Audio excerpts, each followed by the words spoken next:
Welcome to another episode with me on the ABU, which every woman needs in order to achieve their 3F. My name is Veronica. So today I'll be taking us on the first week of this course project.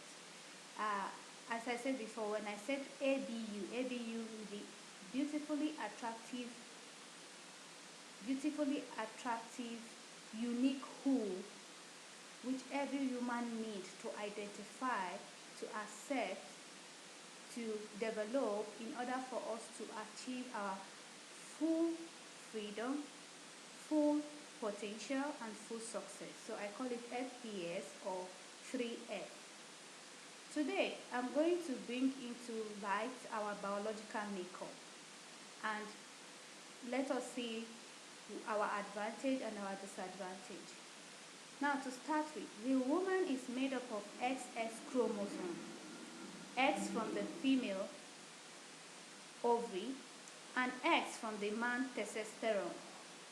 So, if example the man releases Y chromosome, then the gender that will be given birth to will be a male, because always the woman ovary is always X in nature.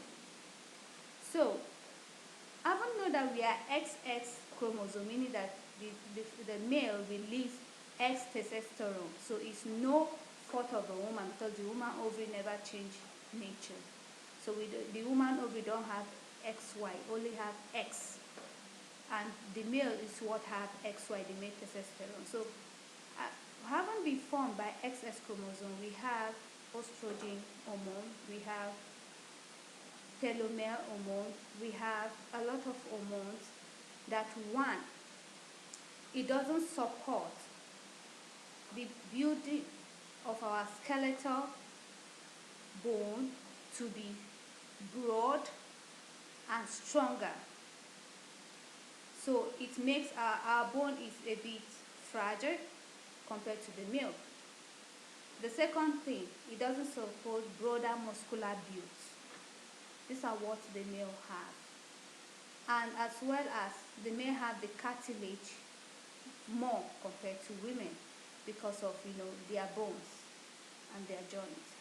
Now that is what is being seen physical. So we don't have that. Yet the women, we are imbued with estrogen and other hormones that does this function. One, we are highly defensive to bacteria, virus, or whatever infection. So we are immunoprotective. We have that very high. And due to that,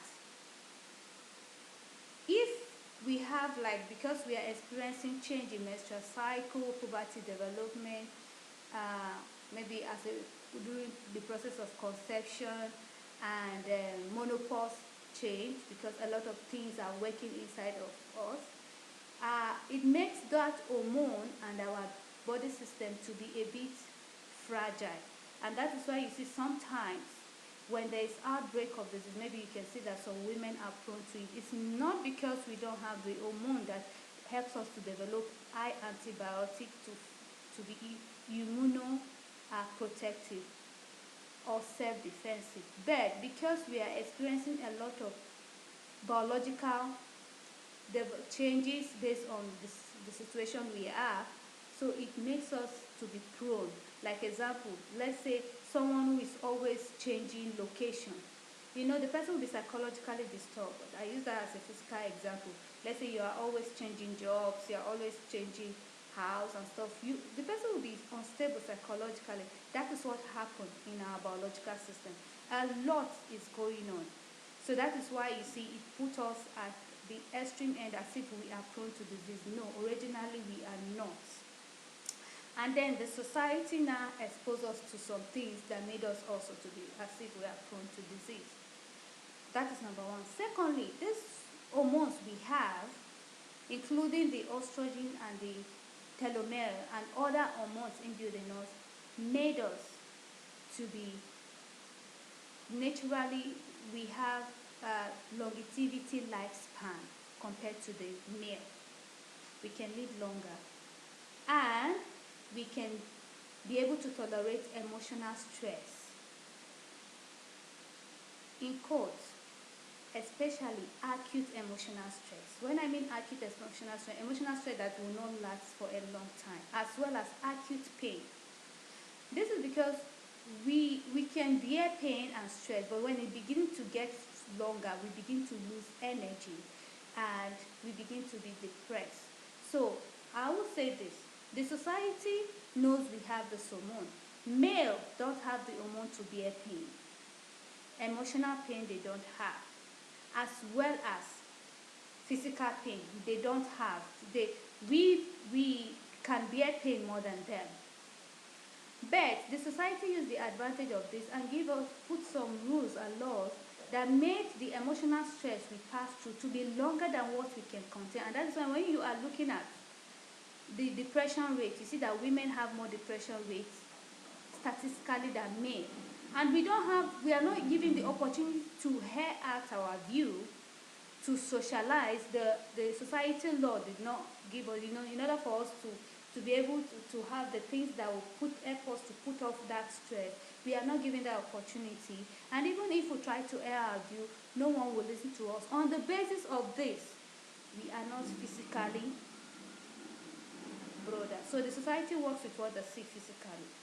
Now, but I will take us to another level.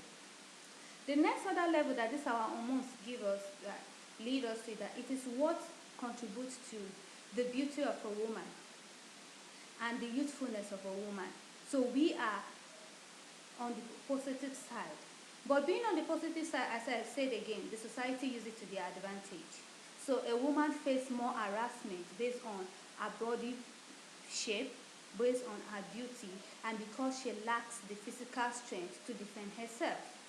So she faces more sexual harassment, more social harassment in all angles. So the society capitalized on using our strength to defend their weakness, and then using our fragility to defend their strength, to oppose their strength. Now, the most important thing is that this hormone, estrogen and telomere and other hormones, naturally and biologically in beauty women as life giver, nourisher, sustainer, and optimistic.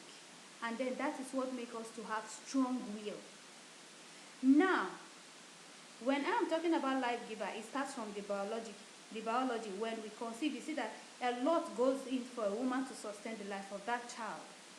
Taking away the life of that child is like taking the identity and the life of the woman. And that is why a woman ceases to be a woman if those virtues, we don't have it. And the world is taking away its opportunity for us to exhibit those virtues, because they don't want us to be at the forefront, sustaining life. And that is why, to be honest, our world is dying today. So we are naturally, by God, by nature, by biology, the God who chose us to the woman originally before biology now takes its toll, to be life givers. That hormone built in us, not just as it starts with the biology, so it goes beyond the biology in the way we think, in decisions we make, in things we do, in everything we thought. That hormone is still in us. And that is why you see, when a woman wants to make a decision, it looks at the lives that are involved. If you threaten a woman with the life of her family, you see that the woman is reluctant in making some decision. Because what? We think in the direction of life. We think what life is involved. And that is why in our hormonal inbuilt, we are very slow in making decisions. But when we make decisions, we are prompt in the action. But our decision, most of our decision, is based on what lives, in the direction of what life it will be promoting. Now, this is who we are biologically, that we are life givers. When I mean biologically, I mean starting from nature. Nature gives us the ability to be nourishers of life. So beyond giving birth biologically, a woman should touch anything and give it life. Meaning you and I should touch ourselves and give ourselves life. Give everything we touch life. That is our number one call. Now, it is true we have some places whereby we are fragile. because I don't call anything weakness. But of course, why nature made it that way is because no man is an island. But the point is, why we are having this course and this project is that the society has used our strength to their advantage to suppress us and make us experience a lot of things. And that is why you see that our society is dying. Because women are not being considered in a lot of operational positions in politics and stuff like that, and even if they are there, nobody listens to them. And you see, when a woman's voice is not being listened to or heard to, there will always be the dead end. And that is why we are in this course, to identify who we really are, to accept it, and to develop it. And when we are able to develop it, we reach our full potential, our freedom and success. We share it with others and share it with the world, so that the world will still benefit that there are women in this planet. Because when you take away the life nourisher from us and those hormones, we cease to be women. We are something else. The same thing, when you take away a woman from any post, that thing ceases to live. We are the only being given from nature, from God, the opportunity to sustain life. So, in our next episode, our next topic, because we'll be looking at the spiritual or the natural connection of who we are, we'll look at who gives us the life that we give to something else. So, meaning that beyond biology, we have a spiritual connection or an unconscious connection. Even though this thing is fragile physically, meaning that there is a lot to life, there is a lot to anything we do beyond physical. Any aspect of life we are taking up to. Even this course I'm giving you people is beyond just a course. So there is always a connection to the spiritual, to the unconscious. Because whether we accept it or not, humans, we are beyond physical. And that's why you see that we believe in that we have something they call spirit when we leave this world. And if we don't believe in that, let's look at it when we sleep. Where are we? There are a lot of unconscious things that goes in. And those unconscious things are not things you grab with your hands. They are not things you see, the physical appearance. They could be things that will happen in the future, or that are bringing up some of our conscious or unconscious memory. And the world itself is beyond physical. I give you a practical example, like the air that blows. How many of us can grab the air? How many of us can even see it physical? So meaning, what it means is that since we are given the privilege by God or by nature to give life, my dear, we have a lot of things that made us who we are. And the first topic we are looking at, the biology. This biological makeup, it is endowed in us by nature, by God. Before we are being made up in this biological way, He has decided unconsciously what it will, in our spiritual connection, beyond what we see, what we will be. We never made that choice. I never made the choice to be a woman, but I'm proud to be one. You as a woman, you never made that choice. Who made the choice? It is not even the male that was releasing the testosterone. He never knew. The male that was releasing the testosterone hormone don't even know what he was releasing during sexual intercourse. It is nature, God, who has decided this particular ovary that is a child will be of this biology. And that is why He allows the testosterone to fertilize the ovary. So it is not to our decision, and that is the call today. Our biology made us prone to be exposed to have some fragility in some areas. At the same time, it exposes us to have advantage or strength in some areas. We are here to hold, to embrace both of them and put forward our advantage in order for us to appreciate who we are and share it to the world, because the world is dying and we need a living world. We need the world to still feel that initial commandment, nourish the world. That liberty, that privilege we have been given to give life, to feel that we exist. And we need to start. The society, yes, might have cultivated some things in us, yes. We are not here to fight the society, but I said we are here to wade, to pass through the storm. And we will pass through the storm in a lot of ways. Some it might not even be by words. It might be by action. It might be by reconnecting to the original who we are. For the truth is that for us to have strength, we need to connect to the original who we are. And we need the strong will. And we need to walk in the right direction so that liberty, we can achieve it. And the world will know. As I said before, I don't believe that there is any career which is not lucrative. So what it means is that for women to be given lesser position, or if they are in the same position as a male, they might not be paid the same amount of salary. It shouldn't call for, because a lot of things is beyond physical. So it is beyond physical strength. Why is it that males don't endure stress that long as female? Now, this is to let us know that in the world, as I said earlier, we try to look at where we have advantage by another, which is not supposed to be, because nature never made anything an island. So we should work in a direction whereby we can embrace and be embraced. That is what we should look at. So that is the cause of this course. It is a long journey course.